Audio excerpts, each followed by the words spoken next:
How to touch in the 21st century. That's quite a big subject, isn't it?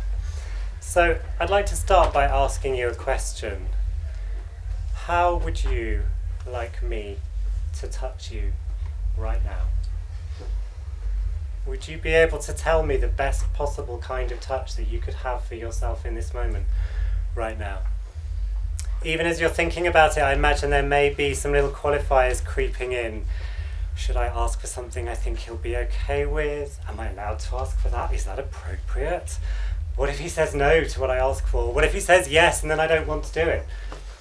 There are lots of things that might play into what we feel able or not able to ask for, particularly when it comes to touch. And a lot of us actually find it very hard to know actually what we do want when it comes to touch. Touch is probably the thing that's with us for the longest in our lives. It's the first sense that develops in the womb, and for most of us it's one of the last senses to deteriorate in old age.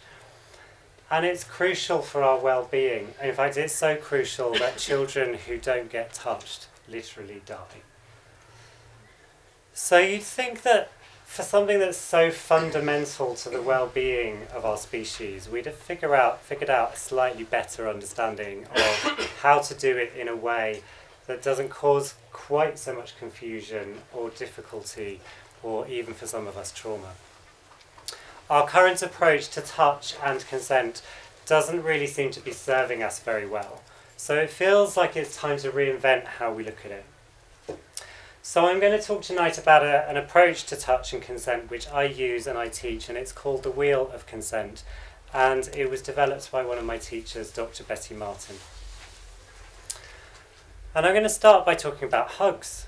Who here has ever experienced hugging? Yeah. And who's experienced being hugged when you didn't want to be? And slightly edgier question, this one. Who's ever manoeuvred a hug because you wanted one but didn't quite know how to ask for it? So, here's a picture of a hug. Can you tell who this hug is for? Is it for the person in the back, person in the front, both of them? A bit hard to tell. It could be for either of them or both of them. So I'd like to invite you to keep looking at this picture, and I'm going to read out a number of scenarios, and I'd like you to imagine that you're one of the people in this hug in each scenario. I put my arms around you, serving you the warm embrace that you asked for. I wrap myself around you, my arms taking the hug that I need.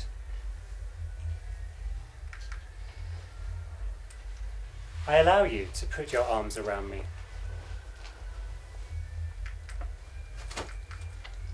I accept the gift of your hug, being held in your arms just the way I like it. So the hug looks the same, but the intention and the experience are very different in each one of those scenarios, and they'll be different for each person in each one of those scenarios. And they'll be different again if one of those people is not in agreement with what's happening. So you might have noticed I haven't talked about giving or receiving hugs. So giving and receiving seems kind of obvious, right? Maybe not. We tend to think of giving as doing. So when we talk about giving someone a massage, we're doing it, it's for them. And we think of receiving as being done to. So again, when we think of a massage, I'm having it done to me, it's for me. But thinking about it in such binary terms doesn't really cover the whole of our actual experience. And crucially, it doesn't take into account an understanding of who an interaction is for. Why does it matter who it's for? Well, let's break this down a little bit. So, who's ever given someone a massage? Okay, you're doing, so it's for them, right? Except actually the only reason I'm doing this massage is because I'm secretly hoping they'll give me one in return. Yeah, kind of not so clear who it's for. And who's ever had a massage that was really uncomfortable? The therapist was doing, so it was for me, right? Except it wasn't the touch that I really wanted. So I'm going to start to break this down and expand this a little bit. And the reason there's two lines is because I'm going to move them into a cross, and I'm going to put doing up there, done to at the bottom, giving on one side, and receiving on the other side. And I'd like to read out those 4 statements about the hug that I read earlier and start to plot them into this quadrant. I put my arms around you, serving you the warm embrace you asked for. So I'm doing, and it's for you. I'm giving you a gift of something that you want. I'm putting my desire aside for your benefit. I'm serving you.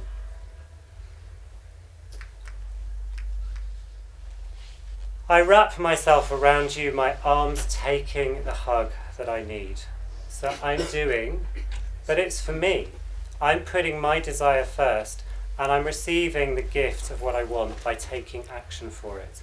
I'm taking what I need. I allow you to put your arms around me.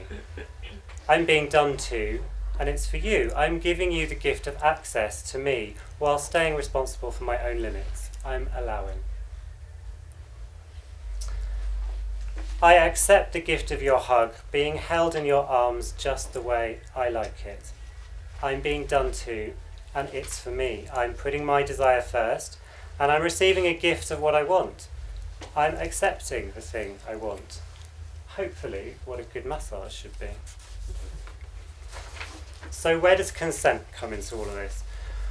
Well, mostly we're used to hearing about and talking about consent in terms of saying yes or saying no, but as I'm sure most of us are aware, life is rarely quite that simple. And so the reason this is called the wheel of consent is that there's a line that goes all the way around. And it represents consent. Everything inside the line is consenting. And to get consent, there needs to be agreement from everyone involved. So this line represents agreement, and I'm using the word consent to mean agreement. And we start to create agreements by using 2 very simple questions, which are at the heart of the practice of the wheel of consent, and which help to give real clarity about our intention. And these are, may I hug you? I want one, it's for me, and I want to take action for it. And will you? Will you hug me? I want one, it's for me, and I want you to take action. So this is a really quick glimpse of some of the theory of the wheel of consent. And I want to emphasise that it's really a practice that's best learned through feeling it in the body. Real life is often very complex and fast-moving and confusing. And with this practice, what we can start to do is separate out and work with these 4 very distinct experiences of touch and start to pull apart some of our unconscious patterns around giving, receiving, doing, and being done to. And we can start to learn how it feels in our body when we notice and make choices around what we want for ourselves. So everything on the right hand side of the wheel, or what we're willing to do for somebody else on the left hand side. I called this talk how to touch in the 21st century, but I think in order to be able to maximize our touch experiences, we actually need to get better at understanding who touch is for and making agreements about it. And getting clear about what we want is the key to all of this. So if I know what I want, I can ask for it. And I can either take action for it, or I can ask someone else to take action on my behalf. If I know what I want, I can choose to put it aside and serve somebody else cleanly without trying to steal something from them. If I know what I want, it's much easier to know what I don't want and to allow consentingly. So for me, the Wheel of Consent is a tool that helps us get clear about our own genuine wants, as opposed to what we ought to want, what we should want, what you wanted yesterday, so why don't you want it today? And it helps us to practice making choices about whether to put that first or to put it aside. In other words, who it's for. And also how to make agreements with the people that we're in an interaction with. So if our interactions and our relationships are journeys, the Wheel of Consent provides a map to help us to navigate. And that can be whether or not touch is involved. So this is a tool actually that I find myself using in all sorts of contexts, from business meetings to family relationships to dynamics with partners, lovers, friends. For me, it's really a life skill. And I believe that if we want to learn how to touch in the 21st century, this is an essential life skill to have. So there's lots more information at some of these websites. The School of Consent is the official organisation for the Wheel of Consent. Betty Martin is my teacher who created it, and my website also has information. And I'm running a one-day workshop in Edinburgh next weekend, and there are still places if people would like to join. Quick plug. Thank you very much.